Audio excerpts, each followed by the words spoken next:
All right. Hey, what's going on, everyone? Welcome back. Dan the Glassman here. You're watching the Glassman's World. And we are now at episode 11 of the Glasscast. Can you believe that? Episode 11. I can't even count it on two hands now. I got to do this. All right. So basically today, we're going to be doing the same thing that we always do. We're going to talk about current events. We're going to talk about glass blowing. We're going to talk about what's been going on in my world.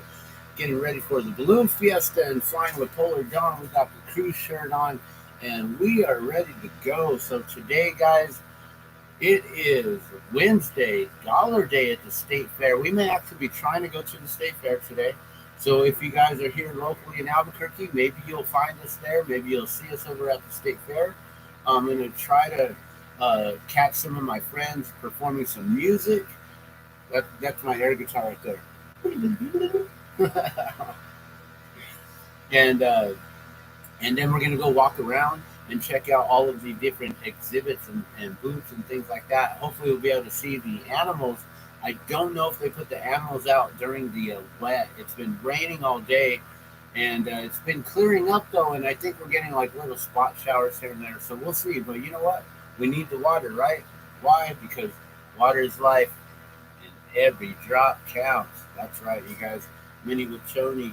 So today we're streaming live on Twitch TV here. So that's twitch.tv/Dan the Glassman. And we're also over here live at YouTube on the Glassman's World. So thank you guys so much for tuning in and watching.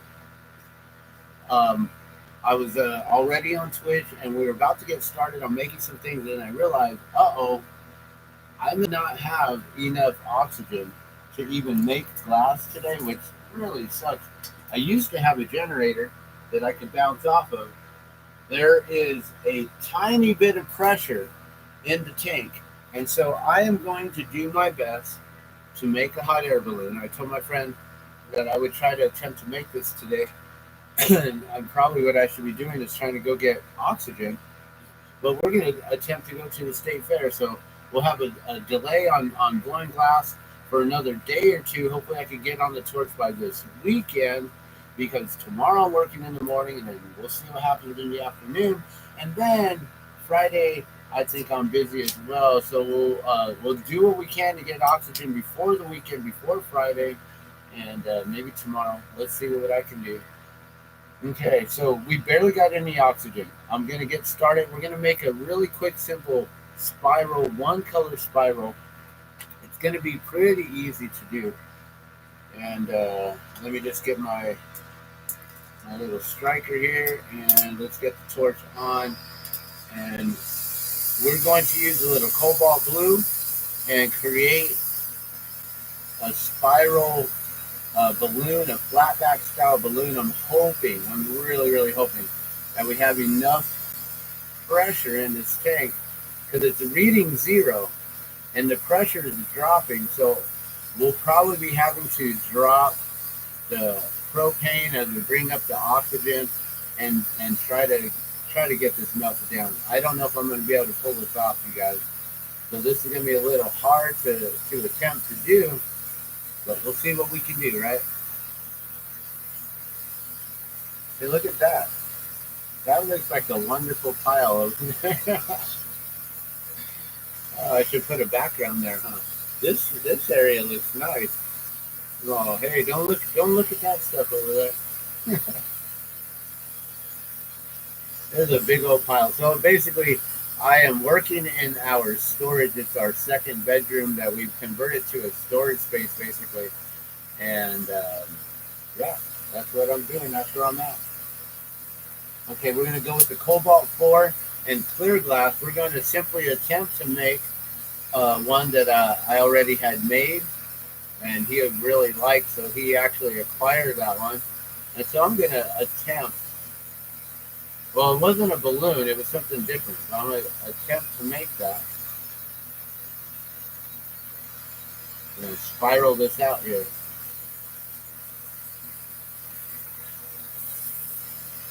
Spiral out. All right, and then grab a little punchy right here. So it's basically just a glass handle here that we're going to use to just punchy it up. We're going to stick it to the end. I call it punching up. So we're going to punchy this up to the end here. And we're going to allow this to just stay in place. We're going to hold it. And this is going to spin. We're going to consistently spin this. And we're going to create that colored pattern to where it's going to spiral. So we got a little bit of a chunk of color on there, and we're going to spiral it up. See?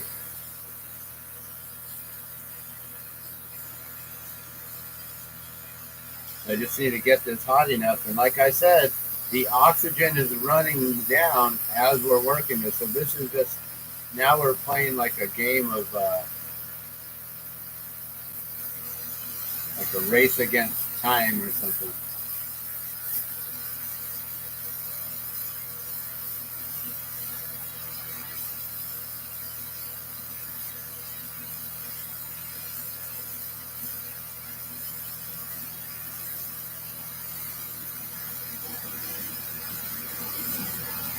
Yeah, I probably could have used less glass on there. But, all right, we'll use that one there. So we're going to keep it a nice, consistent twist, just like that. And then I got to melt this down, and I don't know if we're going to be able to, guys.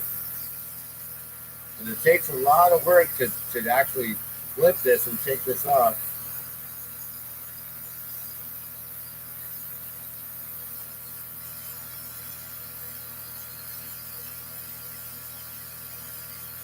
Man, without that proper heat on there, really not melting like it should be.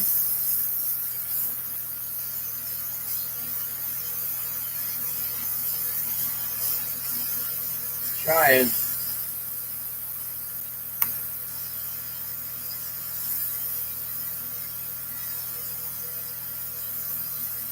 And then this cobalt's a little bit thicker than the one that I had used before. So it's definitely going to be a little bit different of a pattern here. All right, well, we got the color melted down now. Or I got it. I don't know, we. You guys aren't doing anything but watching there. Get to work, guys. Just kidding. So, got to just melt this down a little bit. Trying to keep that spiral nice and tight. We're going to go down to the table here. And I know you guys on Twitch can't really see what's going to happen on the table. So if you want, head over to the YouTube channel of The Glassman's World, and you'll be able to see a lot more there. You see the whole table and everything, a little bit better of the camera angle.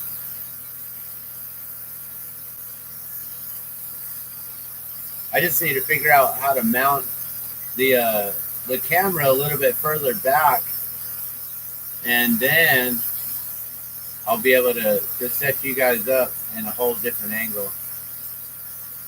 But for now, that's what I got to get you there. Okay, we're going to try to attempt to smash this down now. Turn this into a flat back.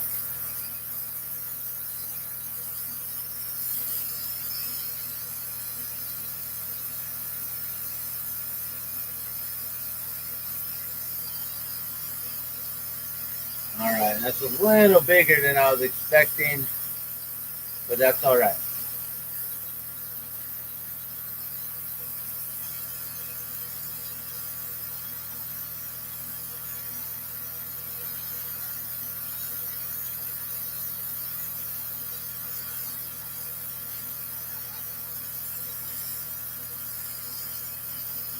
All right, so now I'm just kind of heating it up to get rid of those.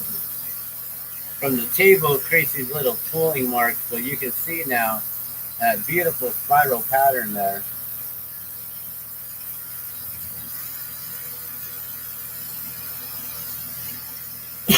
So now we got to punchy this up.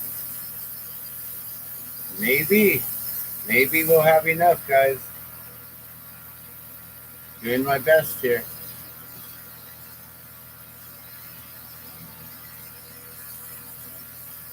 The oxygen says that it's empty, but there's still a little pressure in there. Usually I run it at like 20 pounds of pressure, and it's running at 10. So we're at the half the power we normally have here. Like I said, I'm doing my best. Let's see if I can flame cut this. There's such a little flame here, I can't.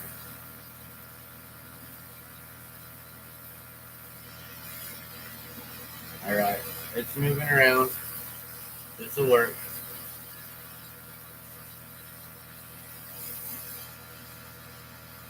All right, you guys, so while I'm talking about this, let's talk about the upcoming Balloon Fiesta coming up. So, Albuquerque Balloon Fiesta, A View from Above 2023, guys. It is coming. It will be here very soon. And I will be there every single day, every morning. I am a balloonatic. I'll be crewing for our pilot, Rick Jones. He comes out from Concord, New Hampshire, every year to fly at the Albuquerque International Balloon Fiesta. He's a world-renowned pilot. He's one of the best in the world. He travels, like, when we don't see him, he's still flying in some amazing places, going over the Andes, going over Mount Kilimanjaro, going to, flying in Chile, flying in Argentina, like flying through the solar eclipse, lunar eclipse, which this opening day this year at Balloon Fiesta, we actually are going to have a beautiful view of the eclipse. And I don't know if it's a solar or lunar eclipse, but it's going to be a beautiful eclipse on opening day. I volunteer to fly. I volunteer to go that day.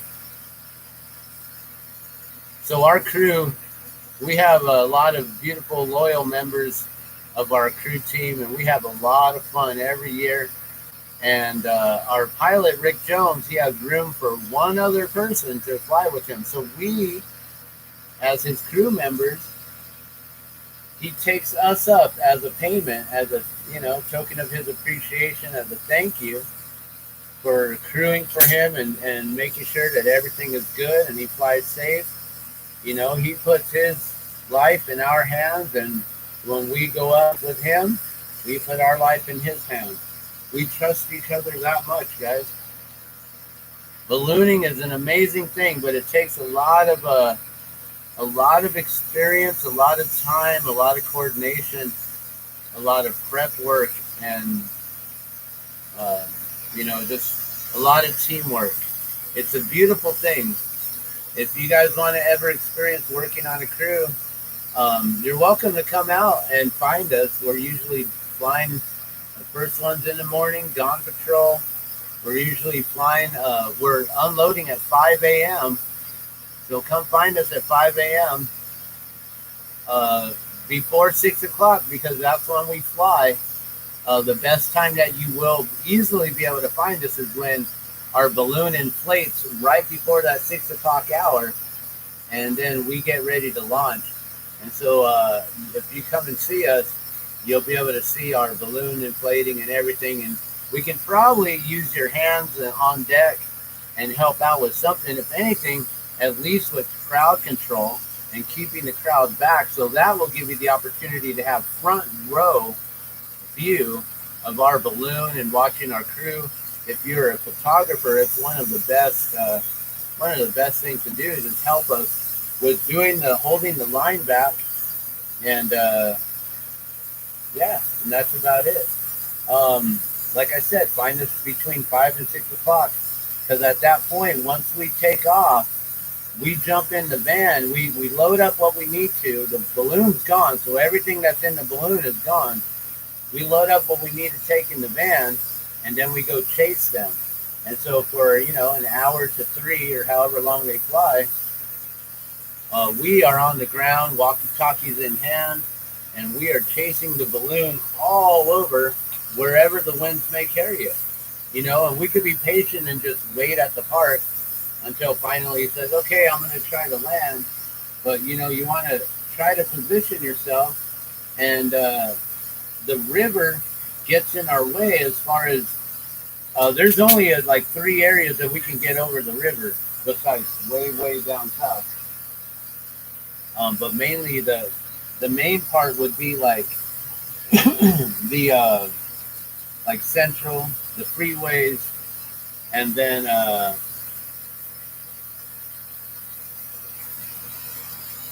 Central, the freeways, Montano, and Paseo del Norte, and I don't know if there's any others besides up in Bernalillo. So we have to make sure that we are on either the left side or the right side, the east or the west side of the river, in order to then find our pilot and balloon and whoever's flying with him.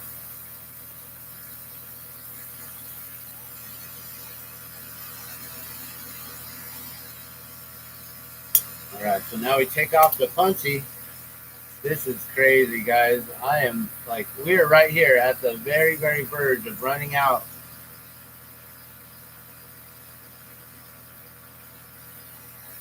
I'm using as much oxygen as I possibly can here.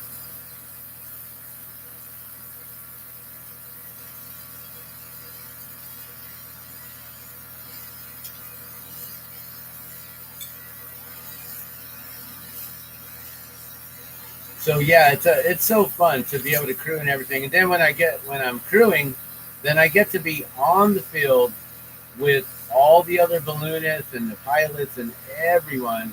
I get to meet them and they get to see my glass balloons and all my work. And that's when I let them know, hey, I can replicate your balloon. And usually that's when I get a lot of different orders and things like that and different requests. So right now what I'm trying to do is heat up this tip, and then we're going to try to balloon shape this.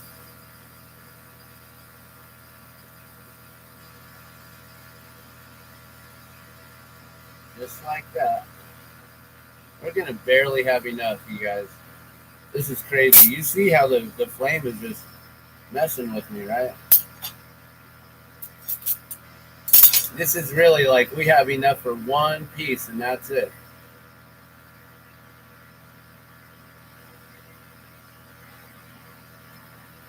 But now I can at least time this, and had I had more oxygen, it would have gone a lot smoother and a lot quicker as well.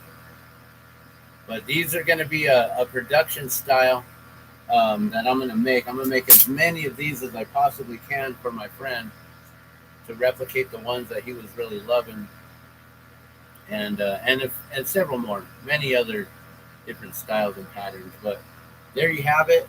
That is the flat back style balloon pendant. Flat meaning it's flat on one side, it's rounded on the front, and then it's got that beautiful spiral in there. I don't know if you guys can really see that spiral.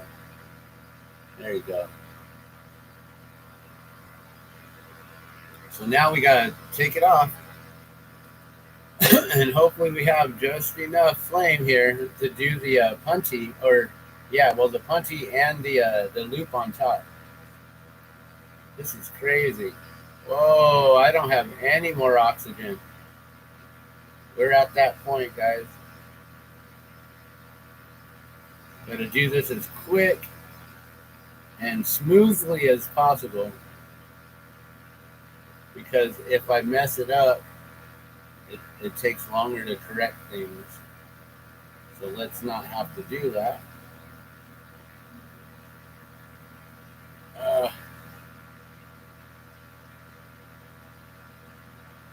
Am I going to have enough flame to even melt this loop on?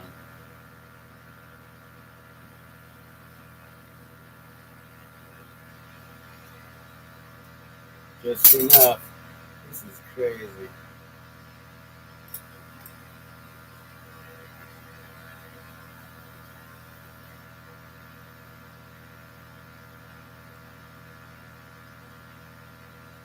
Well, I was really hoping that we'd get a full-on session here with blowing glass today. But also I wanted to tell you guys that I won Best in Show at the New Mexico State Fair, Expo New Mexico State Fair just recently. We went Sunday, took the family to go ride rides. We got the mega pass for all day rides, unlimited rides. It was $30, which included admission to the fair, plus free rides all day. We took the kids and had a blast. It was fun. My wife, she is a disabled. Well, she has a disability. She's not disabled. She has issues with tachycardia and other things, and fainting and walking around, and so it's really hard for her to get around. And she made it through for a good 7 hours. So we had a lot of fun. We got to ride rides. She got to ride rides. We got her the ride pass. She was like, I'm not going to be able to ride rides. I'm like, let's just get you the ride pass because you don't know. Oh my gosh. I don't know if I'm going to have enough to finish the punty. Is it going to be hot enough? Can I melt it? Can I melt it? It is. Oh yeah. Look at that. Tiny, tiny flame. That's as big as I can make my flame, guys. My oxygen is done. Look at that.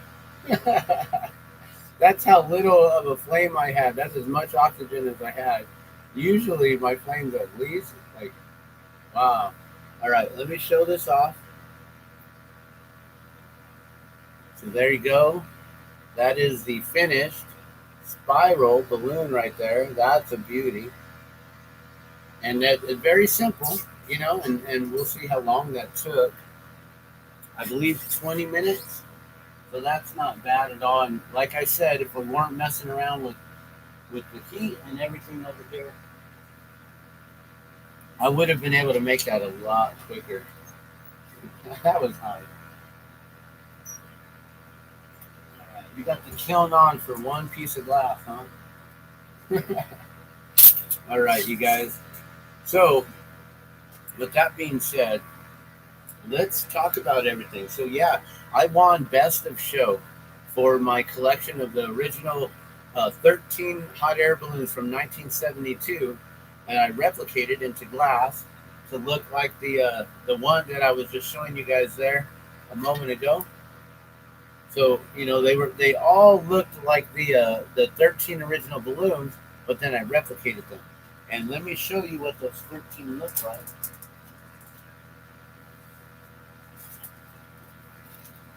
So this is the 13 balloons right there.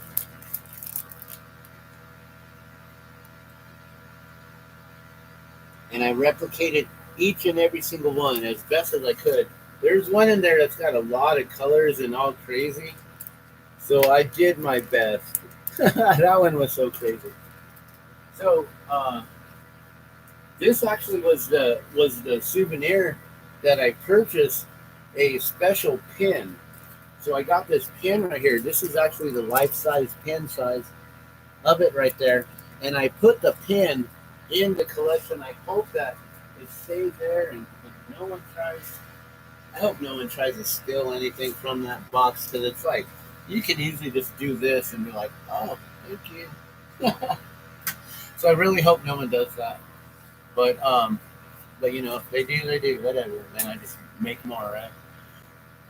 So I won Best of Show, guys. I was not expecting it. We took our family there. We're riding the rides all day. And then we're like, all right, let's take a break for a little bit. Let's go see the petting zoo, check out some exhibits. I wanted to just show them my glass, really. Let's just go see my glass because my family's there. I want you guys to see my glass in the state fair. And then we get in there finally after, doing everything and walking around and finally getting to there. It's about 8 o'clock at night. We walk in. My daughter, she goes around, like, running around the corner. She sees the sign up above that says, glass art, and then they got like embroidery, and then they got quilting and Legos. So there's all these different sections, right? So I entered the glass art competition, or show or whatever, I don't know what they call it. Is it just glass art? I guess that's what they call it.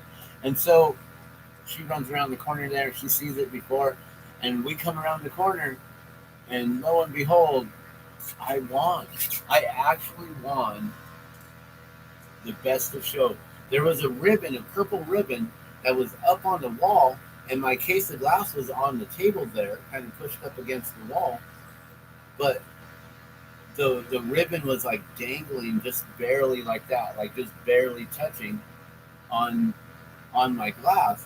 I'm like, does that mean I won? Like, it's on the wall. Like, I don't see any other artwork really close by. There was some pieces because there was a lot of stuff on the wall, a lot of stained glass and a lot of different things. But apparently, I had a blue ribbon right there for first place, and then also best of show. But what I was confused about was like, okay, well, all these other ones also had like first place and first place. So maybe they got first place for stained glass, and they got first place for like slump work or kiln work, and then maybe I got first place for lamp working for borosilicate glass, because there's all kinds of different mediums, like there's oil paintings and acrylic paintings and then watercolor, and then then whatever else that you create and make. So there's all kinds of different ways, and I was just taken back. Wow, I won best of show, guys, for my collection of the 13 balloons from the Hot Air Balloon Fiesta, and I made that as just a tribute for the 50-year anniversary. Since last year was the 50-year anniversary, I figured, well, what would be the best thing than to replicate all the original 13 balloons? And when I was watching they were showing like all the shows, like in celebration of 50 years, and then they'd show like the first highlights of the first year and all the balloons going up. And I had to do some real research, because the photography and the videos were completely color washed out, that I didn't really know what the true colors of the balloons were. So I actually had to do a lot of research and development, and I was actually working on them during the Balloon Fiesta. In the middle of the week, I think it took until, so Balloon Fiesta starts on Saturday, and then we crewed, and then Wednesday came around, and I think I finally maybe finished by Wednesday or Thursday, finally finished all 13 of the balloons. Then I was trying to get it onto the TV show, the balloon show there, where it's like, seen by the whole entire world, around the world. And I was trying to get on with Glenn Moyer and Art Lloyd Jr., and because they're the main hosts and everything. And so I wanted to show them the collection, because the following year before that, I had actually gifted them one of the spirit balloons, which is a clear balloon like this. There's no color in it. It's just a clear balloon, but it's a spirit balloon to honor those that we lost. I made it when Nick Molesky's balloon, the Isaiah balloon, went down, and we had that horrific crash here in Albuquerque, and basically the pilot and all 4 of his passengers, they perished in the accident. So I replicated his balloon to honor the Isaiah balloon, and then I made 5 spirit balloons, and then I decided that we should get these out there and make more. So the very first 5 spirit balloons, I put them in a glass jar like this here, and then I replaced the lid with a solar lamp. So you go to the dollar store and you just get one of those, like those little lights that have a little solar thing. I just pop it right in there, but I tied or taped the glass to it, so then you could just pull the glass out and then set it in there, and it would hang right in the center. And we put 5 of these jars at the crash site over there at Unser and Central, and in the median there was already a tribute of flowers and candles and things like that. And so I just placed them there, all 5, near the memorial. We didn't put them in the center. There was already a center there, so we just added to the outside of it, and we put all 5 of the bottles there, and we just left them. I knew that someone would eventually pick them up. I mean, they're hand-blown glass balloons inside, and so I'm sure that there's someone in this city who has the glass jars with the original balloons just hanging right inside there, and then they have the glow-in-the-dark. And so I may actually make some more of those. I think it's a really cool idea, and I love how the jar here, it cascades a really cool light shadow when you use the light inside. I've been using these jars, filled up with water, and then you put like a flashlight or a light underneath for like off-grid camping, and it illuminates the whole room. And then if you get the really nice bottles, you get a really cool like chandelier effect or something. And so I would love to actually start making, not making the jars, but making just little memorials like that, more things like that. So you'll see those to come. And it's a good way to upcycle. So instead of recycling and breaking this down to make it back into glass, let's just keep it as glass and we'll turn it into something beautiful. So upcycle it, resell it, turn it into artwork.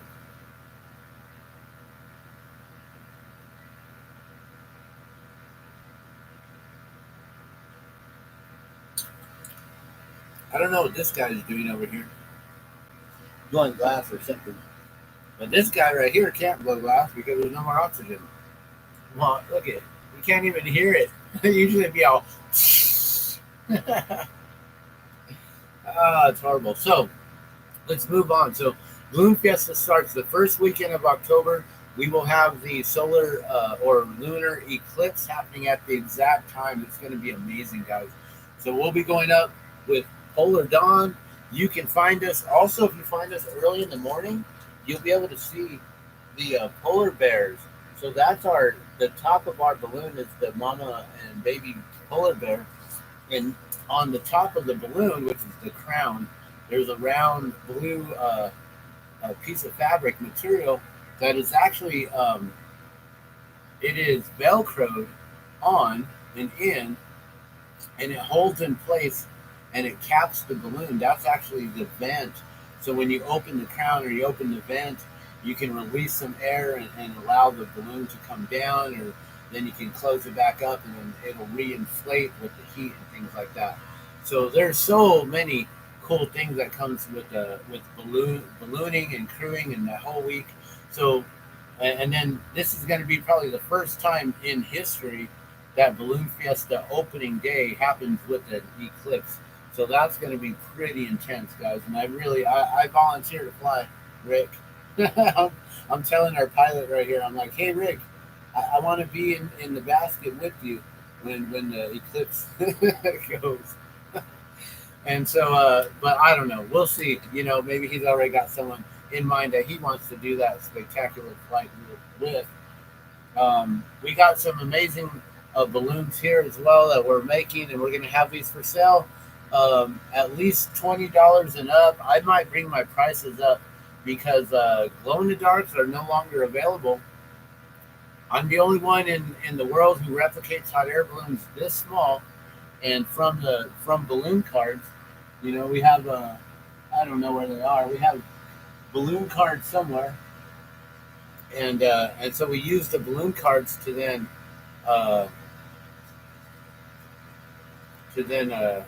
make more balloons with. I was really hoping I could find one. I don't see any. Hello, Boogie. Are you hungry? Does Hold on, guys. stopped? The show stopped? Yeah. Okay, I'll go help you find another one. Okay. Yeah. All right. Give me a sec. It's done. Okay, we'll go find another one. Yeah. All right. So, yeah, it's really going to be amazing, guys. It's going to be the first time we ever have an eclipse. I'll be bringing him out and our whole family out for probably these special shapes, which is on Thursdays and maybe Thursday and Friday, and then also on that last day, the Saturday. So, yeah. Oh, man, it's going to be amazing. So, I did not get to put my 13 balloons on show last year. They weren't seen by Art Lloyd Jr. and Glenn Moyer. So hopefully this year I'll be able to get them. I will have them on the 19th. Once the state fair is done, I can go and get them back, and then I can show them off. And now, being that I have won Best of Show for the glass balloons, which you can find on Facebook.com/glass hot air balloons. And then you can find all the different ones that I make. These are the only ones that I have right now, but I'm sure I have more that are hanging. And I don't see any on my table. Oh, here's like one that the loop broke off, but at least you'll be able to see a little bit of a different color scheme. So these are ones that I can do even more affordable. So these will probably be my $20 ones. and then I'll have my $30 ones that have more color. Color is more expensive. It's $60 a pound of colored glass compared to $6 a pound for clear glass. So that's why colored glass is more expensive, guys. And so yeah, we'll be doing that. We'll be out at the Balloon Fiesta. The state fair will be over soon. We're going to try to make it today. I don't know. We'll see what happens. Then I wanted to talk to you guys about what's been going on with the Maui fires and things, updates, and then also a new situation happening here in New Mexico. But give me a moment. I'll be right back. I'm going to go and get my son situated. Waiting too hard.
All right, you guys, thank you for waiting. I'm back.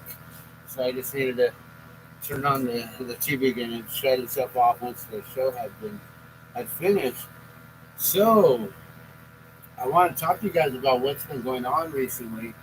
With let's start with the Lahaina Maui fires and things that have been going on. So one thing that's big is the whole Oprah Winfrey and The Rock has started a people's fund for Maui or something like that, and they are now in a lot of trouble because people are like, "Well, wait, you guys have like all this money, Oprah is worth I don't know how many billions, 3 billion, 5 billion, whatever she's worth, and then The Rock, he's multi-millionaire, like hundreds of millions of dollars or whatever, and these individuals they put in what a million or $10 million into their fund."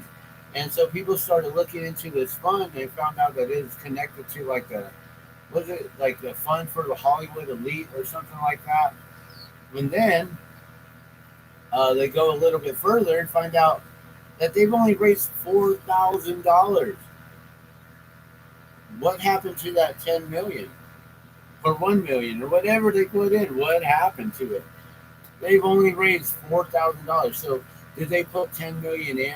And they're claiming that that's how much it costs to start up a nonprofit organization, because you should be able to start up a nonprofit organization by, you create an LLC and then you create your titles, and probably like for like $1,000 or less, $250 for an LLC, and then like a little bit more here and there, this and that, and it should be pretty affordable. not 10 million. So, where did that $10 million go? If it's not in that people's fund, I think we should force them to pay up now, even though it was only a measly 10 million. That Oprah could easily afford a lot more. 50 million on her own, 100 million on her own. She could easily afford to have the tax deduction on there, and then people would love her, and then she could sell more pillows. She could prop up more fire victims with their pillows, right? So, or maybe paint the whole town blue, right? So, uh, yeah, The Rock and Oprah, they're under some heat right now because of what's going on. Also, found out just today, apparently Oprah knew that there was a fire that was going to happen, so she hired a fire department, a private fire department. I didn't know there was a private fire department, but she hired a fire department to come and work on her private land to aid in making sure that her house did not catch fire and her land did not catch fire. So she protected the 1,000 acres that she has out there. And also, she's hired a uh, security team to make sure that none of the locals are trying to stay on her land. She's got 1,000 acres out there. She wants to talk about helping the people, and yet she's closing off her land and not allowing them to come. So you got to really pay attention to these a-holes as they come in here and they try to rob you blind of the little dollars that you have. There's a lot of good souls out here who have a very little bit of money but want to do a lot of good. So they give everything they can. They give the shirts off their backs. They give their bed away and sleep on the floor. You know, this is some of the things we're not supposed to do, but yet we do them. And so these people are givers, and they want to give. And when we find out that only $4,000 have been received, what happened to that 10 million? And why aren't they going to any of their friends? I'm sure just they could go door to door in the neighborhood they live in, right, in Hollywood or wherever they live, or in the multiple neighborhoods, because they have multiple homes, right, around the world. So they could go to all their neighbors, because I'm sure that they don't live like in the ghetto here, like in the war zone in Albuquerque. So I'm sure they got like multi-billion-dollar homes or million-dollar homes right sitting right next to them, right?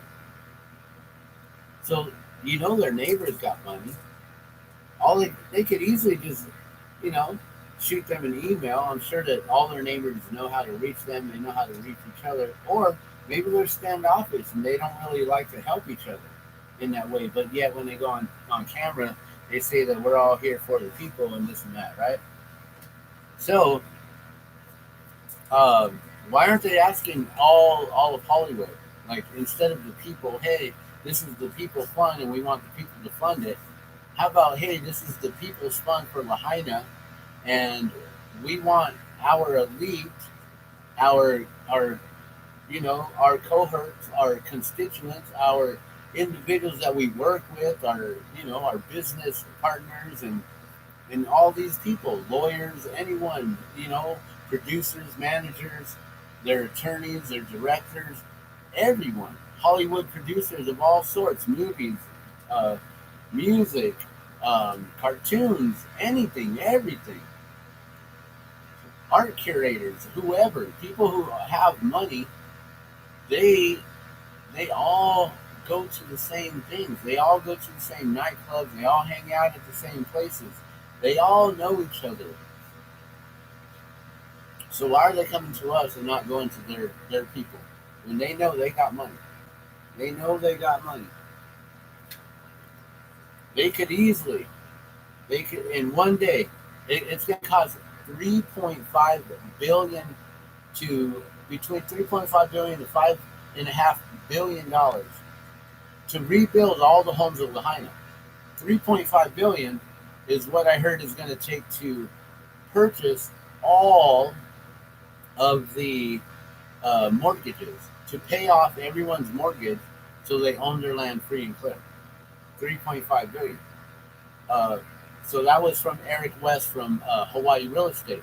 Now Joe Rogan, he was speaking with Tulsi Gabbard, Hare Krishna Tulsi, and and he was mentioning how $5.5 billion is what it would take to actually rebuild the homes. So are we looking at $9 billion, something like that, like $8 or $9 billion, to actually purchase the land, rebuild the homes, and then say, "Here you guys go. You can now live free and clear for the rest of your life." Which I don't know if that's fair for the whole rest of the world, just because they had to sit through a man-made natural disaster, man-made natural wildfire. Wild, that is wild. How crazy these things are getting. Let me go make sure that my boys are. He's just making noise playing. I was like, is he crying? I hope he wasn't crying. So yeah, they can easily fix this whole problem. But what they want to do, a lot of people don't know, is it's called the Jump Smart Maui Project.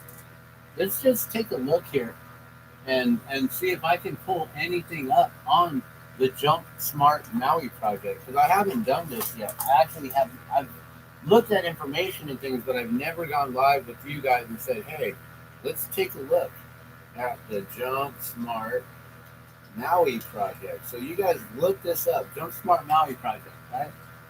All one word, Jump Smart, and the jump and the S in smart is all capitalized. They're supposed to be. Here you go. The new 8 years ago. 8 years ago. All right. So this is from 8 years ago, guys.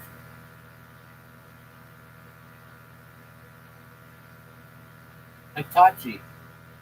So before we get started on this, I just gonna explain to you what I feel this is, what I understand it to be. Jump Smart Maui Project is a collaborational effort with Japan, United States, and their Maui project. That's the Jump Smart Grid, the Smart City, the Maui, Smart Maui. So the Smart City or Smart Maui, the project. They're going to create a project. They're building something here. Japan, United States, Maui project. Jump Smart. So this smart grid city that they're going to build in Lahaina, that's the whole plan here. That's why they burnt it down, or well, that's why a wildfire. That's why God burnt it down to allow these individuals to come in and rebuild a smart city, because that's what God expects us to do, right? So before we get started on this, wasn't Japan the one who bombed Pearl Harbor?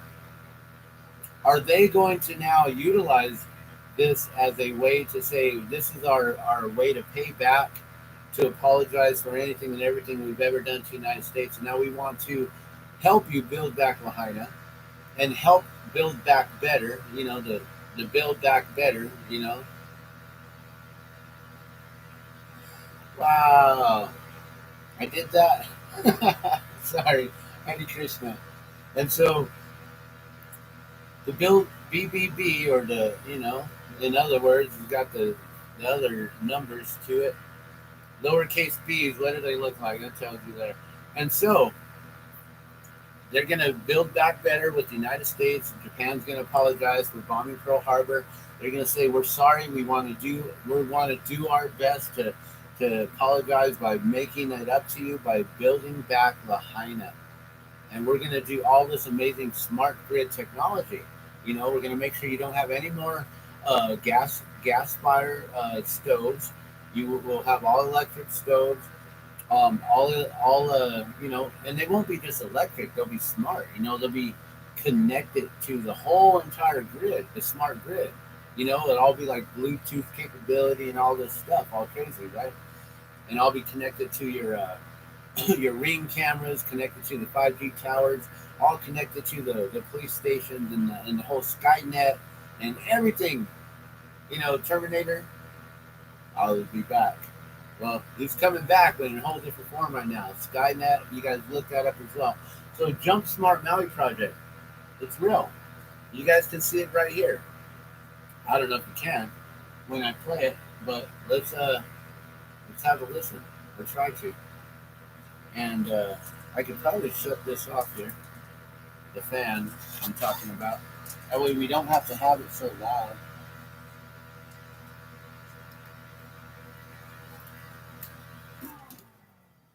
It might get hot though, for me, because I'm sitting right next to the kiln right here. Oops. Sorry. I muted it. Let's bring it back here. Okay, social innovation. It's our future. All right, let's bring this up to the full screen so you guys can watch this as best as possible. And hopefully the volume's good.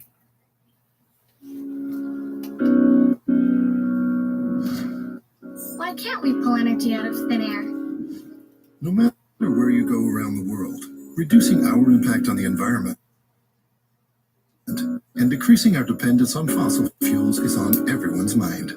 But how do you do it in a way that's going to benefit the most people? That was the question Hitachi asked before initiating the Jump Smart Maui project.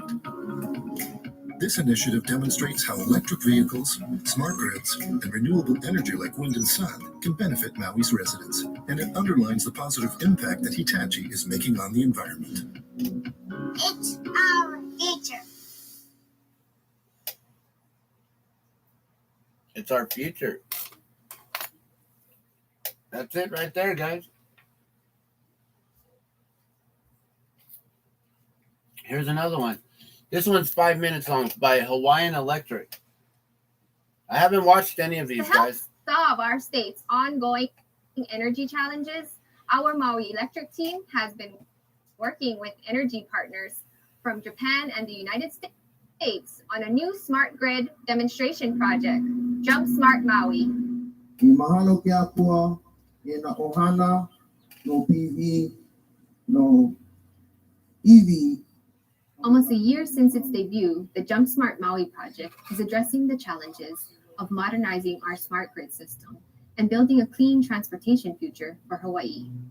Funded through a $30 million investment by New Energy and Industrial Technology Development Organization, or NEDO, Japan's largest public research and development management organization. NEDO. No, that's Jump NEDO. Smart Maui aims at improving integration of variable renewable energy resources, such as solar and wind power, and preparing the electric system for widespread adoption. All them power poles had to come down to rebuild new We're ones. really leading the world in our challenges here in Hawaii for small island grids. So stakeholders like the Japanese government are interested in coming to places like this and developing technologies to reduce our dependence on fossil fuel, increase our utilization of renewable energy, and lower costs for all ratepayers. How much is he going to be What raking we've in? seen already is increased adoption rates of electric vehicles, and that's a key for the state to reduce its Electric dependence on vehicles where fossil tsunamis fuels occur. and increase utilization of renewable energy from the electricity You get that grid. lithium ion. That in conjunction with our customers working with the utility to manage loads and resources and smart inverters to allow increased adoption of renewable energy. That's the ultimate goal. That's the ultimate goal. Currently, there are more than 300 EV drivers participating in the Jump Smart project. One participant, Greg Kresge, truly walks the walk, as he also serves as the environmental compliance engineer for our Ma'alaya power plant. The Jump Smart concept is that, the charging of your vehicle happens when we have extra power on the grid so that it doesn't go to waste. So that when at night, when we have the lowest demand and the lowest load demand on the system, that's when it's the windiest, and we end up having a lot of wind that can't necessarily be used. And so if we can charge our vehicles at that time of the night, and we can turn that over so that that's done while we're asleep, then that gives us the opportunity to use wind to use a resource that at night. Shouldn't they just put up some In windmills? Hawaii, EV technology is playing a key role in alternate energy solutions. With every passing year, You know, more and more plug-in electric vehicles all are being these seen on the electric road, and vehicles are residents all run recognize off of that coal EVs anyways. can significantly reduce our daily dependence on This fossil electricity fuels. comes from the coal As part of its plants smart grid anyways. demonstration project, So funny. JumpSmart Maui will be testing and analyzing how this new technology can become an integral component of a more I got any diverse, papers? reliable, and I gotta cost-efficient roll clean that. energy system. This This shit's also hilarious. includes encouraging more awareness about the possibility of shifting charging times to early morning hours when more wind power is available and overall load is low.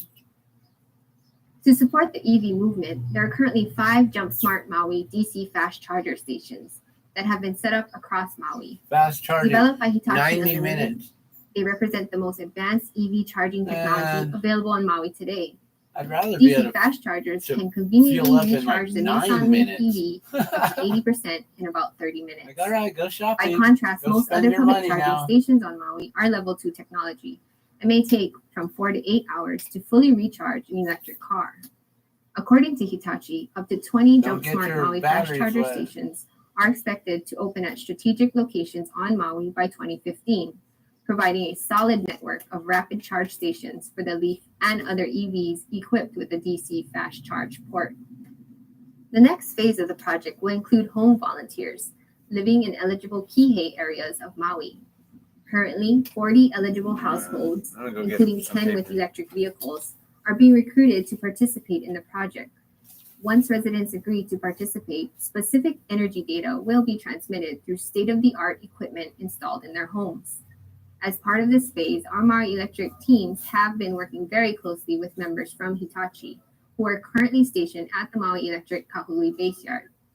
Together, they are coordinating the installation of micro DMS and communication equipment installations as part of the project infrastructure. It's been great. You know, we have been able to design this project from the start to really meet the needs of Maui. Looking at the big picture, the project will create a more efficient, reliable, clean energy grid that can be applied to our island and scaled to the larger grid across Hawaii, as well as other parts of the world. So they've been trying to push this for a while now, and trying to buy different properties and different things, and the people didn't want to sell. So they had to figure out a way to make sure that they were able to acquire this land to make this happen. This has been in the works for 8 years, guys. These videos that I just showed you are from 8 years ago. Now, what I need to do is make sure that we're going to subscribe to Hawaiian Electric, so that way we follow what the heck they're doing right now. It's interesting, there's only one comment on here. Learn about Maui Electric's JumpSmart Maui project and its 5 DC stations. So here's another link right there in the comments. Right there, by Hawaii Electric, 8 years ago. And ain't no one commented yet and said, oh, thanks for burning down Lahaina. Oh.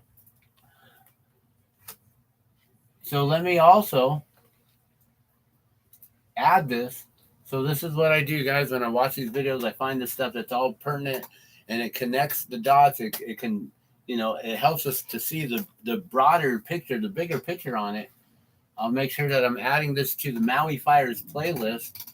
Also, we'll put it to Check It Out and The Truth Is Out, and for the Awakened ones, Surviving the Great Reset, Wake Up. We'll just put it to a bunch of these different, the poly pandemic of 2023.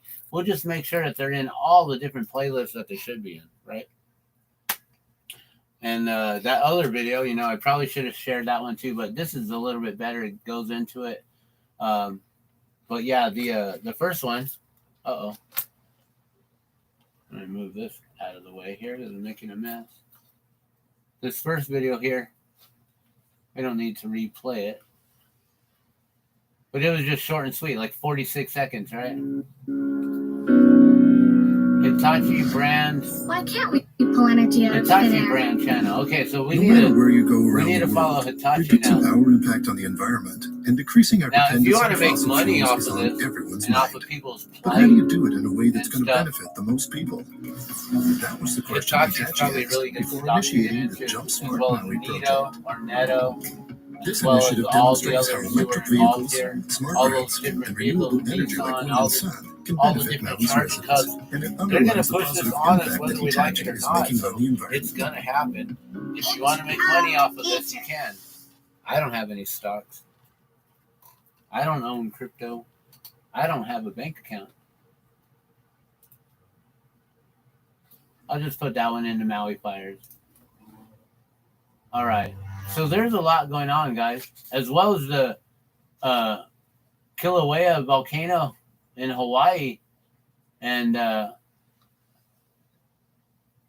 Halemaumau crater, I guess, is burning. You guys want to watch that live real quick? So there's a lot going on, you guys, in this world. And if you're not really paying attention to all the technology and the advancements, that's what's really dictating what's going on. You know, there's a reason why I subscribe to Hitachi. I subscribe to the Hawaii Electric. I want to see what's happening. I want to see what they're sharing, what they're talking about, what they're not talking about. And I also want to know where we're moving. You know, we're moving forward in this direction. There's no stopping it. There's no stopping them. We're not stopping them. No matter what we do, any protest is that's all it is. We're just protesting. You know, we're not conquesting. We're not taking over. We're not saying, no, we're done with y'all. You guys need to go back to your cave, go back to your hole, whatever, throw you in the volcano if you don't. You know, whatever we need to do, we need to get rid of these people. But the elite have also brainwashed a lot of individuals into this whole Christianity compassionate thing where you have to be compassionate to one another and you don't want to hurt or harm or injure anyone, which of course, you know, none of us do, right? But there comes a time when you do need to stand up and fight for God. There definitely does come a time when we all need to stand up and fight for God and make sure that they're not taking over, they're not doing this, that they're not able to get away with these things, with these atrocities. And that's the problem. Is the elite have been using Christianity for a very long time and Catholicism, using the Pope and using all these individuals when we know that they are all a part of the problem. Now, I'm not saying that Christianity is bad. I'm saying that they're utilizing it. They know that everyone or majority of the world's population is, shall I say it, hung up on Jesus.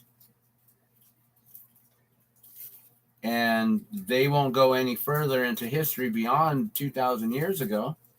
So they've been limiting our knowledge. They've been limiting what we know and what we want to accept as our end all be all truth of the matter.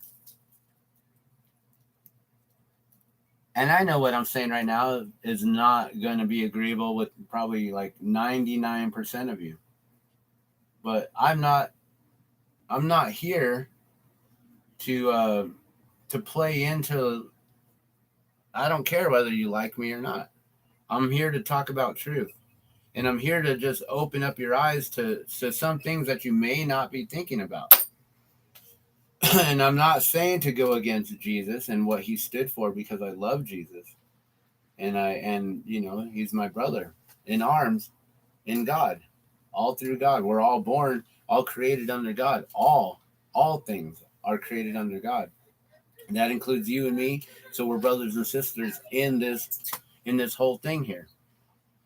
But I really do believe that they have figured out how to limit people and stop them from truly uprising, because they want us to be in this whole thing of compassion and love, the whole Buddhist philosophy. But if you go back a little bit further than Jesus, and you go back a little bit further than Buddha, you go back a little bit further, you'll find that there are even other gods, other individuals that were looked up to, that were believed in, and people aspired to become like and followed and still have world followers. Even though they've been gone for thousands of years, people are still chanting Nam Myoho Renge Kyo. People are still going to church every Sunday. People are still worshiping in the way that of which they've been taught. A lot of people have never been taught about Krishna consciousness. And for me, Krishna consciousness is exactly the same as Christ consciousness. It's one and one, all hand in hand. It's all the same. So when you say Jesus Christ, I hear Jesus Krishna. Krishna consciousness, Christ consciousness, Jesus Krishna, Hari Christ. So, Hari Bol. When you think about this and you go back to then the whole entire story of the Bhagavad Gita, what was that? Does anyone know here? Probably not. So let me explain to you. It was a conversation between Sri Krishna and his most beloved devotee, Arjuna, the warrior, Arjuna. And so Arjuna was the one who actually, I don't know what we're watching here. Oh, we're watching the volcano. That's right, the volcano. And so here, I'll just put this on a big screen. And so when you learn about the Bhagavad Gita and you understand that this whole entire book that's like, so thick, so big, to many, it's like the Bible. And all it is a 1 hour story. That's all it is. 1 hour story of Krishna, Sri Krishna, explaining to Arjuna why he needs to go into battle in order to uphold the good of God, in order to uphold the good of creation. So that way demons don't come in and destroy it all. And there was a time when everyone was part of the Hindu genus, species, or tribe. And basically, we all come from being Hindu genus. And so that makes us indigenous from this planet, from this earth. We are all indigenous or indigenous to this earth, all connected from that same one tribe, all through Creator.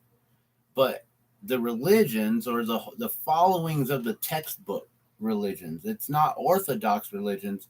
It's like textbook religion, right? Where a man wrote these things out. It wasn't the spoken word of God, which was then passed down and put into the Vedas and the Cantos, which were kept as precise and pure as possible.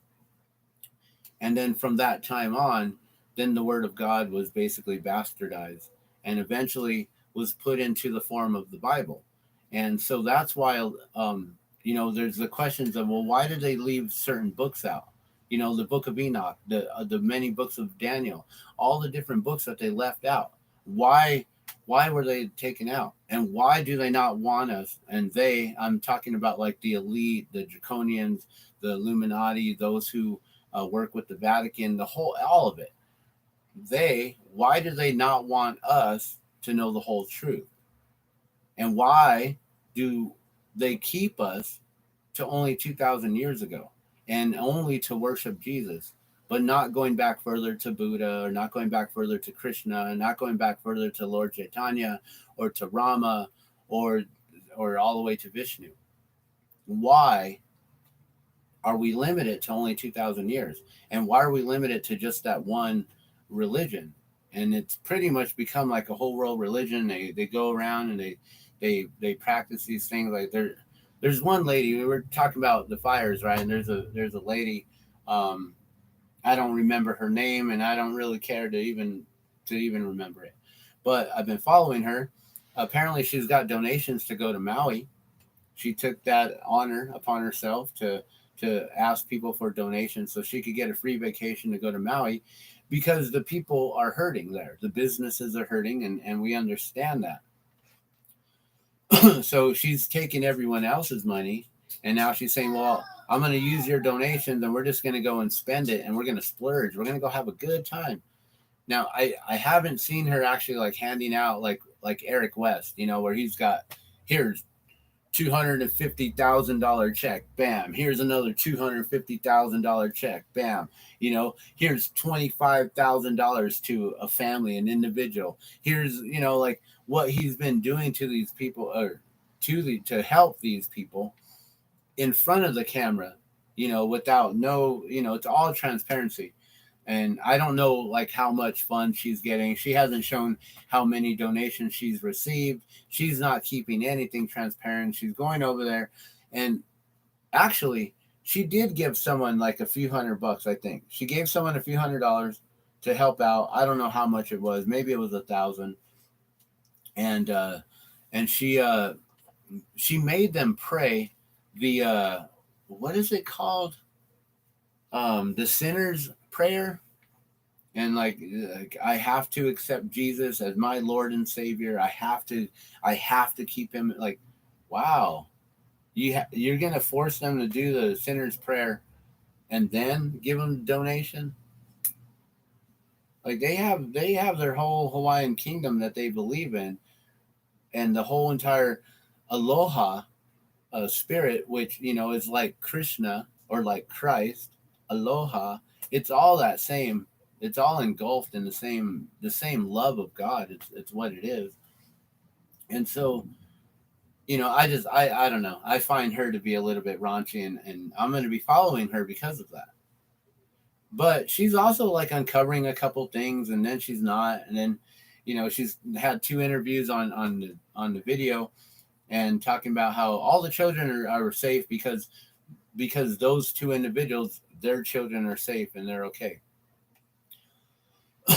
Because apparently there's no like missing children's posters up, and there's no people wondering where their children are and all this stuff. And now my whole belief is, okay, we know that there are a lot of children at home. Maybe they weren't home. You know, maybe children who don't have school go hang out at the beach. If you're living in Maui, right?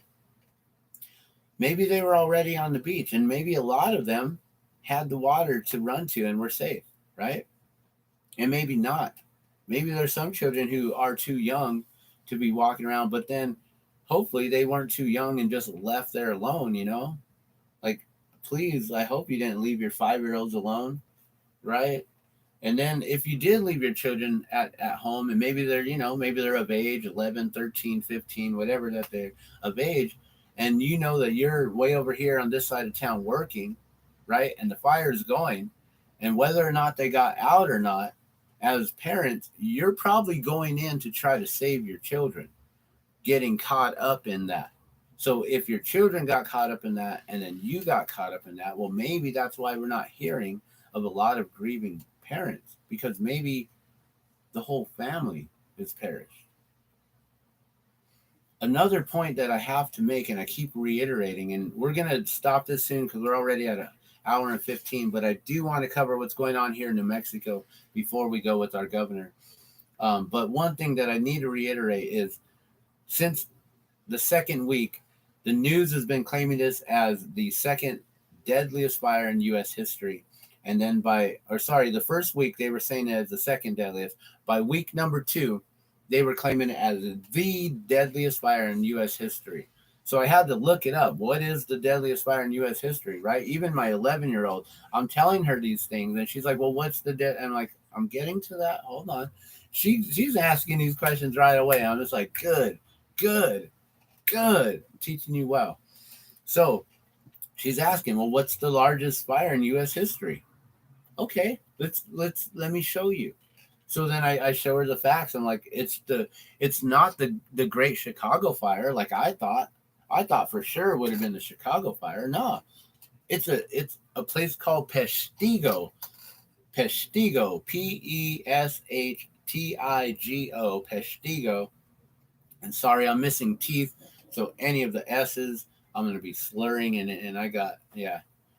So if I do a shh, it's weird. Peshtigo. There you go. Peshtigo. And so the Peshtigo fires, they are the deadliest fire in U.S. history on record currently, right now, except the Lahaina fires are now considered the deadliest fire in U.S. history. They've taken over. How many fatalities in the Peshtigo fire? There were 1,600 to 2,200 individuals that they claim were lost at that point. So, how many are in Lahaina? We have a total count of 115 guys, and it's been standing there for four or 5 weeks now, for a whole month. They stopped counting at 115. They said we're done. But then there's claims that there's like 400 body bags that were already filled and 400 more on the way. And then those got filled, and at least 800 to more got placed in these freezer trucks that they have stored on the north shore of Maui. Maybe they're on a base somewhere. Maybe they're in those underground tunnels somewhere. We got underground tunnels here with the Kraft Foods and Nestle called Springfield. Springfield. Isn't it interesting how the Simpsons always know what's going on, and then we got a place called Springfield underground? Maybe that's why they never tell you where Springfield is in the Simpsons. So, getting back to these underground tunnels, yeah, maybe all those buses that left, they took off like the day of the fire. Where did they go? Did they pick up anyone? Did they move people? Did they transport them? There's another video of that lady who I just find a little bit raunchy, and she's telling people to pray and all this stuff. You have to accept the Lord, or you don't. Well, she didn't say that, but it just felt weird how she made her pray first before giving her the donation, or making her just pray in her own prayer. Like just pray for her. Don't make her pray your prayer. Like, repeat after me. I will accept the Lord Jesus Christ into my heart as my Lord and Savior. Now can I have my money? It's like, it's weird. So don't do that, Like, I'm not pushing Krishna onto you guys. Like, you guys have to accept it. Like, no, don't try to accept Krishna. It's hard. Don't go down the path of trying to be a Bhakti Vedanta, or trying to be any sort of a sannyasi or anything like that. Don't try to become a priest and follow your priesthood and Krishna consciousness, because you will be run through the ringer, but then you will be cleansed. You will be cleansed, and you will become a holy man at that point. So I don't wish that upon anyone. If you do take that path, good luck. I would stay with Jesus. It's a lot easier, that's for sure. That's for sure. It's not even as demanding. Following the teachings of Jesus, that's simple. And that's the thing about the Bhagavad Gita, is it says that, if you can't do it in this way, in this highest form, being a sannyasi, well, maybe you can do it in this way. And if you can't do it in this way, well, at least do it in this way. And if you can't do it in this way, well, at least just chant the Harinam. And if you can't do it, at least keep Krishna in your mind and in your heart. At least keep Jesus in your mind and in your heart. If you can't go to church, or if you can't pray, or if you can't, at least keep them in your mind and in your heart. That's all, right? But I don't know. I find it weird that lady did that, but she did. She was talking about these buses, and this individual put up a video saying how he saw the buses on a military base, and then he showed this weird a bulletin board right next to the fence, and it says something like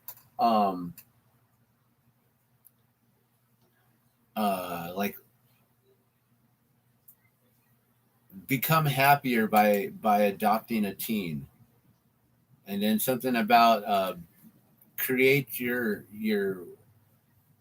Shazamly, or something like that.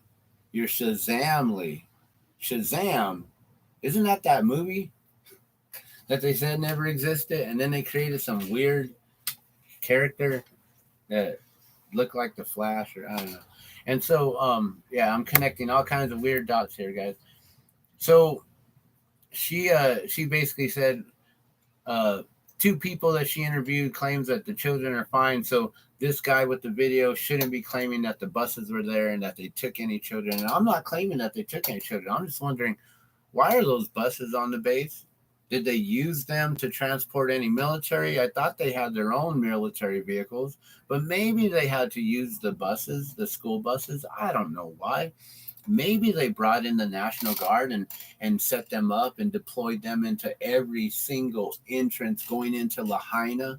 Maybe they did that, right? Maybe they did. Sorry about that. Hey, what's going on? I see Paula is here.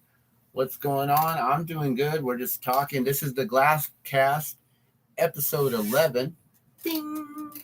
And I usually am live on YouTube. And so we're live on YouTube. We're live on twitch.tv as well. So thank you. I cannot blow glass. I just ran out of oxygen, but I was making these beautiful hot air balloons earlier. Well, not this one, but a different one. It's in the kiln right now, so I can't show you. And the kiln's almost up to 1080. It's at 1027 right now, so we're waiting for it to get to 1080. That's where I like to fire my stuff at. So, getting back to this lady, she's claiming that because she talked to 2 people, now all the children are fine. And we shouldn't be questioning it anymore. And it's rude and inconsiderate for us to be thinking about it. Like, no, where are the children? I'm going to keep on asking that question. Where are the children? I have a whole list of questions. And I should submit it. We actually can submit our questions to Maui.gov or Maui.gov, questions at Maui.gov or something like that. I will look that up and put the link down below. But we can put, and I already put it up on my community post on the Glassman's World. So make sure on YouTube you go to the Glassman's World and go to my community post and you can find it there. There's my there's a list of questions there. Why were the police ordered? Why were they just following orders and not helping the people to get out? Why were they redirecting traffic around in circles? Why are they blaming that orders that they were rerouting the traffic to not go on down power lines? When in the Herzog's video, it showed that he drove right through where they told him, turn this way, turn this way. The police are directing traffic this way, and they get directed into a road where the power lines are down. He scrapes the top of his car with the power line. They weren't directing him away from it. And then also the fact that it didn't spark when he went over, or nothing happened. There weren't any like, and maybe, yeah, the car might be grounded because of the wheels. I get that too. I understand insulation. But sometimes, you know, touching metal, it may create a spark, right? And so, no, nothing like that. And also they said that the electric company said the power was off. It was shut down. They could not have started the wildfires or grass fires. And then I saw another video of a guy spraying a hose, right? Trying to stop the wildfire across the street, right? And somehow his hose worked. Maybe he had his own cistern. Maybe he had his own gravity-fed water, and he was dousing the fire, right? While the power lines are down. And he tells the cop as he drives by on the road, hey, be careful. Those wires might be hot. They might be live, as he's watering it. Water, electricity, you know, I was like, that don't make no sense at all to me. Okay. But it does. It makes perfect sense. If they turned off the electricity, right, and power was down, and then they didn't have phones and or service for a while, and then they were directing traffic going around in circles and into cul-de-sacs and into blocked roads and into just back into traffic, and they blocked the exit getting people out to the highways. Herzog's video proves this. Why did they do that? There's so many questions. Why was there no water? What's going on with the water issue and the water rights and everything going on? Water protectors, where are you guys? For real. Water is life, except screw Maui and their fight over there. Let them fight it, right? Let them deal with it, right? You know, it's disgusting how people are, right? They claim to be water protectors, and they're not even talking about this, you know? Like, well, Standing Rock's over, so whatever. They shut us down, so we'll just watch them shut down Maui too, right? we were defeated, so let's just watch others get defeated too, right? Like, wow, where's the whole? We're supposed to be helping our brothers and sisters here. I don't know. I don't know where that mentality went. It's out the door. It's gone. So all this stuff is going on. You guys can find it in the Maui Fires playlist. I just showed you guys how to get to the Maui Fires playlist. You know, you simply go to my channel here.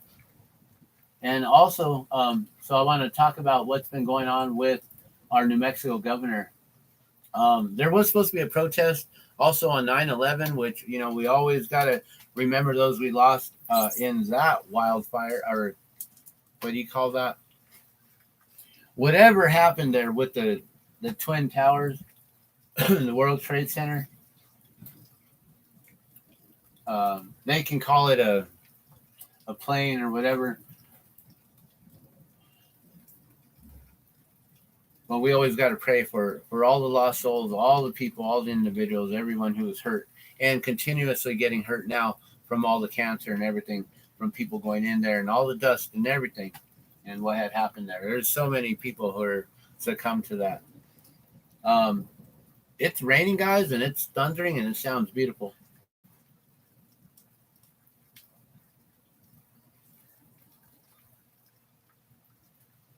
It sounds like it's constantly thundering. Interesting. All right, so let's go to my channel here. So we'll go to the Glassman's World, where you can see what it looks like. You'll see my glass, and you'll see the drop of water there, and you'll see the things. But let's talk about what's going on with our own governor. And, you know, we are legal here in New Mexico. That's right. We are legal, 100% recreational if you're 21 and over. So I'm like, I'm ancient. I'm almost 50. Can you believe that? But I can still jump and kick. I'm 50.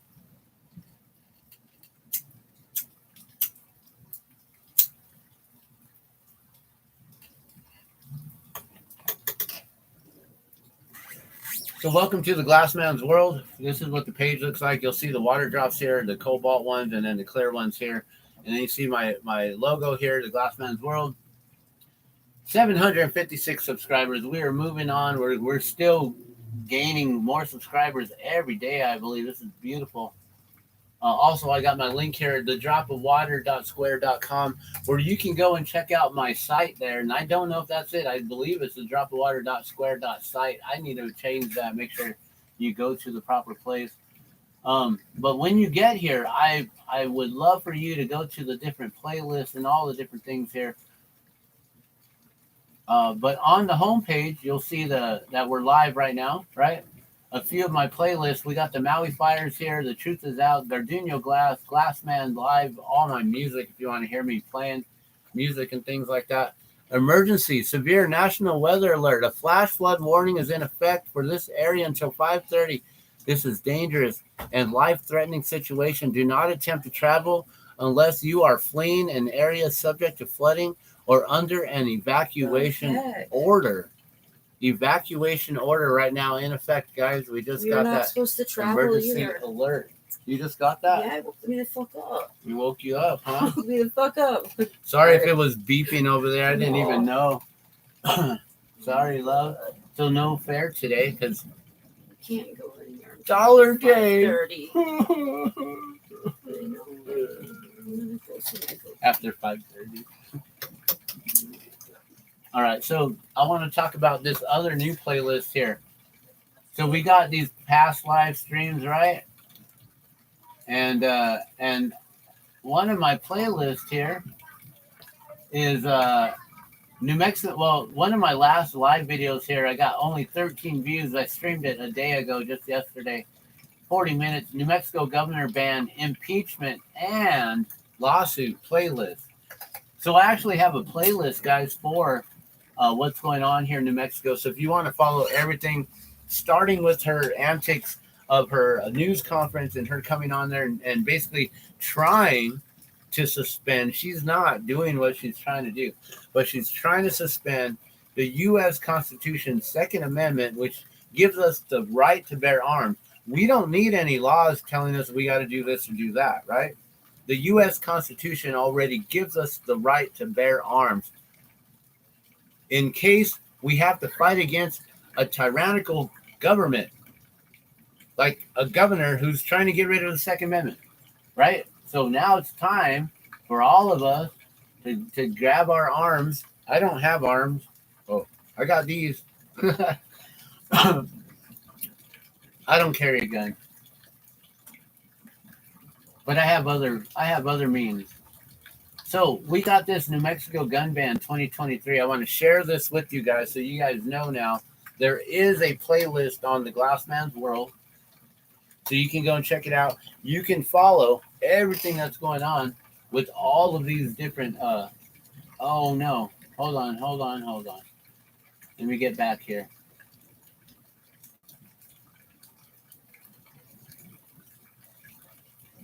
Sorry, I clicked on the wrong thing. I wanted to just go to. We're coming through again. Getting more emergency alerts. Flash flood warning in effect, guys. I hope you guys are collecting your water right now. All right, so let's get back to the full view playlist, or view full playlist right here. So now I'll show you how many different videos that I got in here. There's 25 videos so far. I haven't sorted them or anything, but you can go through and see when they were put up.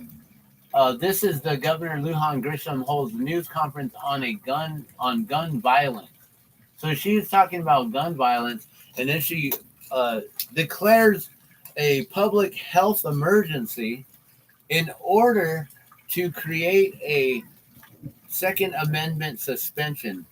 Basically, she claims if you're a gun owner, you can still own your gun, and you can still have it on your own private property, but you cannot open carry. We have New Mexico, we're an open carry state, or concealed carry. You can also conceal carry. Here, we're in the Wild West, guys. This is Billy, the home of Billy the Kid, right? So she's trying to ban guns. I'm not a gun owner, but I'm all for the Second Amendment. I'm all for upholding the United States Constitution, which is her sworn oath, right? So Michelle Lujan Grisham, I met her last year, actually. I gifted her one of the spirit balloons just because. I don't know why. Sometimes I just want to just get the glass into the hands of other individuals and then, see what that might entail or what happens there. But all of this this playlist here will talk about what happened. The 11-year-old who succumbed to apparently it was some sort of a road rage incident or something like that. We don't know. We don't know what happened. Apparently 14 to 17 shots in a vehicle, which is ridiculous. I don't know what happened. This individual lost their life, 11-year-old, and their best friend, their auntie or cousin, is now paralyzed. Wow, I can feel those winds pushing that air in. I can feel a little bit of moisture. I might have to put my cover on the window here. So, yeah, this playlist here talks about what's going on. So she basically has a 30-day suspension or gun ban. And she said on CNN or something the other night that no, she didn't suspend it or ban guns. She just suspended it. I think that's what she said. I didn't ban the Second Amendment. I just suspended it for now. Like, you can't do that. Tyrant. So this will give you a lot of videos. I only created one video so far on it. You'll see the Second Amendment protesters, a lot of different protesters, including one of the last videos. I believe our very own ABQ Raw or now I don't know. Maybe it was on the very last one. Oh yeah, open carrying alone in Albuquerque in front of state police. James Freeman. I do believe James Freeman is ABQ Raw, but if I'm wrong, I need to be corrected on that. But he's openly carrying in front of the police right there, just to prove a point. And then also, apparently, we had a protest at the Civic Plaza. That's downtown, guys. Now, downtown has been deemed a no gun zone, gun free zone because of schools. So schools are now gun free zone, and so police I don't think are even allowed to carry like in a school or something weird. I don't know. It's stupid, and we need to actually change that so we can have armed security guards patrolling our schools and keeping our children safe and being able to respond right away if need be until other help arrives. So yeah, we've had so many different things, but check this out. Last night, 22 hours ago, breaking news, New Mexico GOP launches lawsuit over governor's new Albuquerque gun ban. Attorney General responds to Governor Lujan Grisham's gun ban. They are not enforcing it. Our sheriff, what's his name? Sheriff, I don't remember his name now. Sheriff Allen reiterates stance on gun ban, non-enforcement. So these videos right here, guys, are all in the playlist. You can check them out. You can follow what's going on. No one is following it. She is now being sued by the gun owners of America and also the gun owners of California. She's being sued now by the GOP here in New Mexico. She has several lawsuits now against her. Also, a few politicians. Let me see if I can find them here. New Mexico lawmakers are calling for impeachment of Governor Lujan Grisham. You guys, she actually has paperwork now being filed against her in order to impeach her in January. So people are saying, well, why didn't the sheriff go in and arrest her? Well, maybe he still can, being that she has broken the law and she's gone against the U.S. Constitution. And so, you know, it's pretty wild that she thinks that she can overpower the United States Constitution on a state level. You guys, this is huge. This is putting us on a map in a very interesting way. The Q city, you know, the Q, like it's our turn right now. We are on the Smart Grid City map as well. This is all works in plans in place and everything. But I would just invite you to check out my playlist here. It is called New Mexico Gun Ban 2023, and it's on the Glassman's World. There's 25 videos there. And then also the Maui Fires playlist also. Be sure to check that out. That's all I really wanted to carry. I just wanted to make sure you guys knew she's being sued. She might be getting impeached in January. They have to file for a special legislative session. So they got to file for a special session. Hey, what's going on, Matt John? I see you're watching. But yeah, they have to do that. My stream went offline over here at Twitch TV. All right, well, whatever. We're live here, and that's all I care about. So, well, it's not all I care about, but for the GlassCast, that's where we do it. It's here on YouTube. So, with that being said, I've covered pretty much everything. She's being sued. We'll see her in court. I will follow this. I will cover as much as I can about what's going on with all this. Her being on CNN and oh man, you guys got to watch that video. I haven't even put the whole video on here, but there is another video where I guess she doubled down, is what he said. That's really bad. What? Hold on. I'm about to be done here. I know. What is that? Is that at This the is fair? here. No, this is where she lives around here. So Who? Amanda. Oh, She's just cool. a few away. Oh, so we Yes, might have she's- hail coming down? Is Holy that hail? smokes, that's a bunch of hail. Yeah. Here, let me show these Go guys. ahead.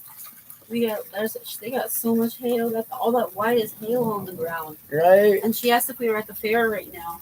No. It's all flooded. You can see like all the water. I wanted to go. I almost Holy went. smacks. We were about to go, babe. Well, I mean, we almost went. We were about to, I guess.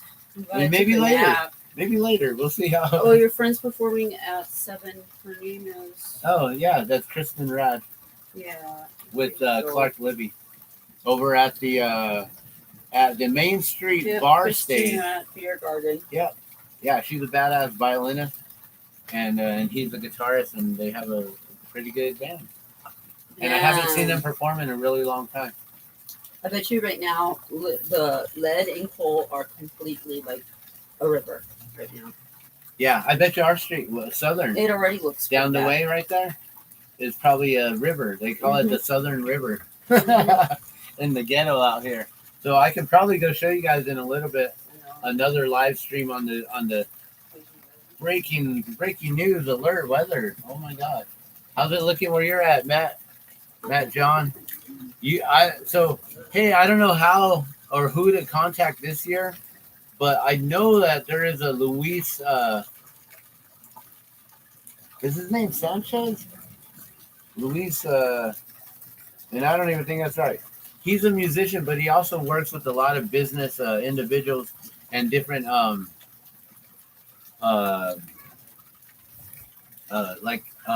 like Chamber of Commerce's, and he has connections with the state fair, and so maybe we can get your demo sent to him. I think that's all it takes is having a demo, some sort of a press kit, electronic press kit of some sort, and then sending it in, and then seeing if they'll hire you. I've been hired before. They pay you, or they used to pay like $50 to $100 a gig or performance with a full band. I think it was like only $100 or $150. So it's not really for the money, but it's for the exposure and being able to say I played at the state fair. I've got a video from 2008 when we performed, and the videos of the song Time Bomb, and Element 37's up there, and we got a bunch of badasses on stage. We got Eric Owens, we got Mikey Jaramillo on drums, Eric Owens on bass, Danny the harp on the keyboard and the guitar. I think he was also playing solo guitar, and then himself, Dan the Glassman, on vocals. And so I'm pretty much done, you guys. Check out this playlist here, the New Mexico Gun Band 2023. Check out the Maui Fires playlist. And you can also find that video on the Glassman. Just go to my playlist here on the Glassman's World, and then you'll be able to find like the Glassman Live Albuquerque, and you'll be able to see some really cool stuff there. I really wish that I could continue blowing glass, you guys, but I ran out of oxygen on the very first balloon pendant I made. We're at 1071. We're almost to 1080, guys.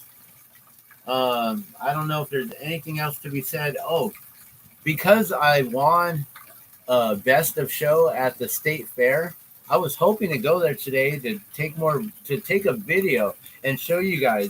So maybe I'll still try to make it because it's $1 day. I can get in for only $1, even if it's just to go and show the exhibit.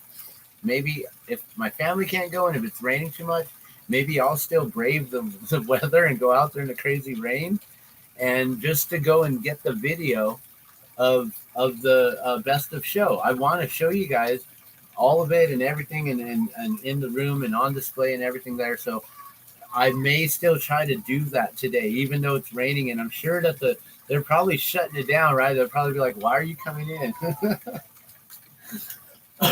For them corn dogs, $5 corn dogs. Get me some fry bread. And wrap that corn dog in a fry bread. Just kidding. Like, there you go. Next year is winter. Corn dog is called the Indian corn dog. I'm sure they've probably done something like that, right? And used blue corn on it and dipped it. That's probably delicious. So, all right. We're going to just wait a moment until this kiln's up to 1080. We're at 1073. I'm going to smoke this out, guys.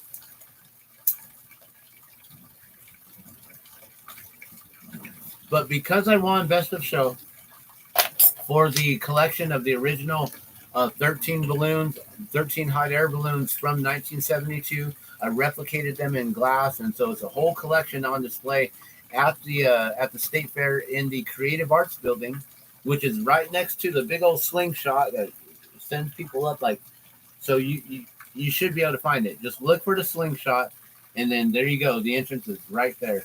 Go in, go around the corner to the glass art or the glass section, whatever that's called, and bam, you'll see my glass on display there. I won Best of Show. Because I won Best of Show, that's gonna bring up things. It's brought up the notch, definitely. People are already ordering without me even promoting the glass balloons and stuff. People are already now ordering their balloons. I know this is gonna take my glass in a whole different direction. I will be making glass balloons now year round. This is gonna be a year round thing, guys. We're gonna be promoting the Facebook, facebook.com/glass hot air balloons. You can go to that page. You can order from there. You can message me from there. That's probably the best place to keep your messages about this so they don't get lost in my personal profile. And then you can also email me at gardenioglass@gmail.com. And I will probably be creating a glass balloons page. I do have a glass balloon, a view from above Balloon Fiesta 2023 playlist already going, because I will be out there crewing for Polar Dawn. We are out there for Dawn Patrol at 5 a.m. We're up in the air by 6 a.m. Hopefully I'll be flying for the eclipse, and I hope that I'll be up in the air going live. So make sure you subscribe here so you can go live with me when I'm in the gondola with our pilot Rick Jones on a personal flight. No one else really gets personal flights, you guys. It's pretty freaking awesome. From time to time, I may have to be quiet because he's got an earpiece in, so I can't really like talk too much. But we can just view the whole thing. You know, I'll just make sure not to drop my phone, and we'll just view the whole thing. I don't know what else to say, guys. Besides that, glass balloons is gonna take me in a whole different direction, but it's not gonna stop me from pushing the whole Water is Life movement and the drop of water and gifting these out. We're now at 3,806 water drops gifted out to water protectors, to individuals that I've personally met. I've been able to share and have them share their story on how they become a water protector or their connection with water, and then being able to honor them and gift them with a simple token of my appreciation, which is basically, for me, a mission from God to help remind everyone that we are all drops of water in this vast ocean of life. We're all connected through water. Our cells are microscopic cells within our body are all made on the nucleic water within. All of that fluid is all made of water. 90% of our cells are water, which means we are all water. And we're only 10% matter. So we're all connected in that way through the sacred water that's been gifted by Creator to us, that was within the placenta, that we were all born around. The same water that we cry our tears from, it's that same sacred water. That's what connects us all, guys. We are all drops of water in this vast ocean of life. Water is life, and every drop counts. That means you count, I count, we all count, guys. And so with that being said, the drop of water, water is life, that will be my legacy. But making glass balloons is going to make me famous. I'm pretty sure, guys. It's going to give me global recognition, which I already have because of the Balloon Fiesta and all the pilots coming. It's an international fiesta. I've already made so many balloons that have gone out to so many people from all over the world. And now it's game on. So now things are about to get started, guys. Now things are about to get real. I want to thank you all so much for tuning in and watching the GlassCast episode 11. I can't believe we're already on episode 11. Be sure to watch all the other GlassCast episodes. And a lot of them are about 2 hours long, so I'm sorry about that. I try to keep them to an hour, but this was a lot of information to get through. And also blowing glass and making that balloon. We are at 1083, guys, so I'm going to let y'all go. Love and blessings to you all. If you're at the State Fair, be safe. Get in those buildings and check out the glass balloons over at the Creative Arts Building. And try to get them $5 corn dogs or whatever they're selling. I don't know what they're selling. I'm just saying corn dogs because they're like $13. I'm like, I hope that they're selling them for $5 today on Dollar Day. All right, you guys, love and blessings. We'll see you soon. Thanks for watching. Be sure to like, subscribe, do all that you do. Do it all. You know what you're supposed to do. Make sure you share too. It's always fun to share. All right, sharing's caring. See ya. Have a good day. Hare Krishna.